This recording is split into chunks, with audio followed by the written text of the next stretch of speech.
Mheshimiwa Spika, kwa upande wa Jeshi la Polisi, tumeendelea kuliimarisha kwa kuboresha mazingira ya kazi na kuongeza miundombinu, ambapo vituo vya polisi 472 vimejengwa hadi ngazi ya kata na shehia.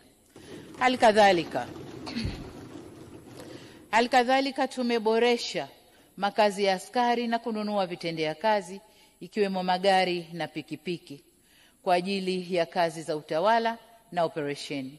Aidha, askari wapya 16,000 wameajiriwa, huku maofisa wakaguzi na askari 10,363 wakipandishwa vyeo. Natoa pongezi nyingi kwa Jeshi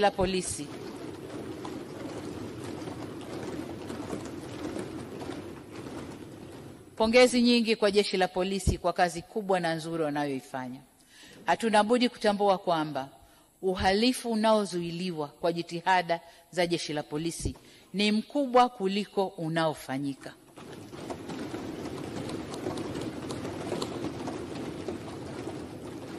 Kasi ya kuwabaini na kuwakamata wahalifu na kuwafikisha mahakamani imeongezeka, jambo ambalo bado hatujafanikiwa vya kutosha ni ajali za barabarani.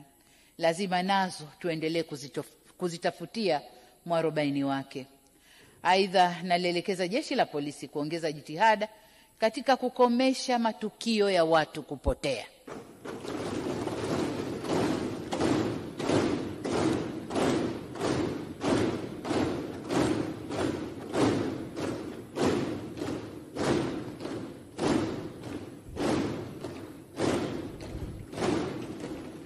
Mheshimiwa Spika,